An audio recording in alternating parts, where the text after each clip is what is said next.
Yeah, Dr. YouTube Tucker here. Subscribe to my channels. 7 The Truth Will Free You. Timothy Tucker. Econ TV. 7 The Truth. But yeah, this is the truth about Muslims. Congressman Peter King coming under fire tonight after calling for heightened surveillance of mosques. They can try all I want. The fact is that's where the threat is coming from. Will there be more surveillance, or is it politically impossible? President of the American Freedom Defense Initiative, Pamela Geller, joins me next.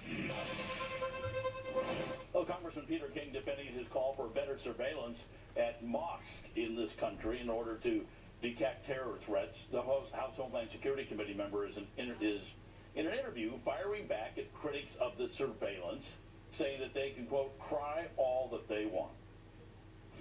But the fact is that's where the threat is coming from. And we can say that 98, 99% of the Muslims in this country are good people. I'm actually swearing in the first elected Muslim on Long Island's office. She's a good friend of mine. So this is nothing against Muslims. But the fact is that is where the threat is coming from. And we're kidding ourselves. We have this blind political correctness which makes no sense. All right. Joining me now, Pamela Geller, president of the American Freedom Defense Initiative and leading voice in the fight against radical Islamic terrorism. So nice to meet you. You are a leading voice in this. And the question always comes down to radical Islam versus Islam. Is there some line? Is there some definition in there? Because a lot of people will say, well, I read in the Quran this or I read in the Quran that, as if they're experts. Is there a difference between radical and all members of Islam, Muslims? Well, there's a difference between pure Islam, authentic Islam, which is what the jihadis are practicing, and more secular Muslims. But there's nothing perverted or hijacked about what groups like Boko Haram or the Islamic State or Hamas or Hezbollah or Mujahideen or Al-Shabaab, and you and I can go on and on. They're practicing pure Islam. They're practicing authentic Islam, which is why Representative King is correct. All right. A lot of people think if we just left them alone, we pulled our troops out, we let them live in peace, we got out of Saudi Arabia, Afghanistan, Iraq, you name it, that they would leave us alone. Others say, no, they have a vision and a view of the entire world, a caliphate of the entire world. Where are you? Well, where were we before 9/11? We weren't anywhere. I mean, 9/11, what we did after 9/11 was a defensive act.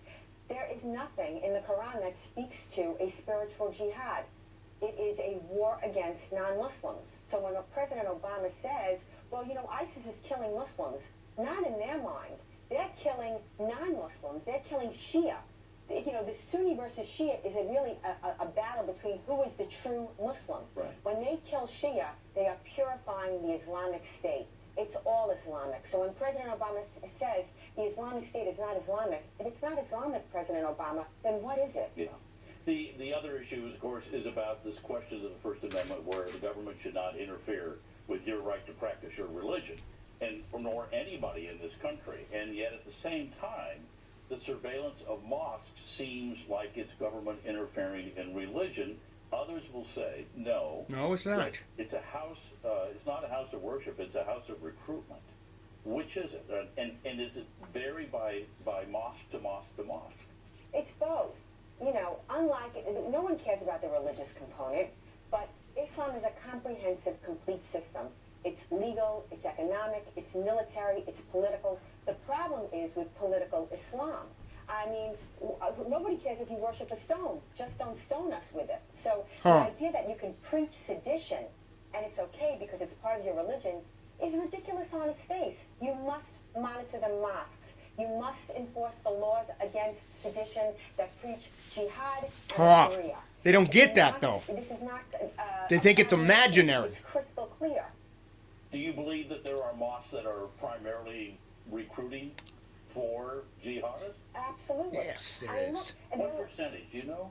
Well, look, according to no less than 4 surveys over the past 10 years, over 80% of mosques in the U.S. 80%. By an imam, a Shia imam. no less than 80% are preaching and advancing jihad. The San Bernardino imam lied. He said he didn't really know Farouk, had very little contact with him. According to the phone records, there have been scores of messages. The Boston bombing, They're liars. in the Boston Islamic Society of Boston Mosque. The jihadis who targeted our free speech event in Garland, Texas, where we saved lives, because now, as you know, Right. they wanted to blow up the Super Bowl, right? They were practicing at a shooting range for a year before we announced our cartoon contest. They were going to hit something. We were prepared. But they were very active at their mosque. They were part of the recruitment video. Their mosque raised money for their bail when they were arrested previously on jihad terror-related crimes, and yet the FBI is not investigating any of these mosques. As a matter of fact, when the FBI Well, they want it to happen, Director Mueller was so asked they can add more about the security. bombing, if they had any contact, if yeah. they had been surveilling the Boston mosque, they said only for outreach. Outreach. Yep. No, I think a lot of people are starting, especially after San Bernardino, are starting to say we ought to check this out much more carefully. I love your numbers. Thank you very much. Thank you, sir. Later, guys. Take care. Thank you very much.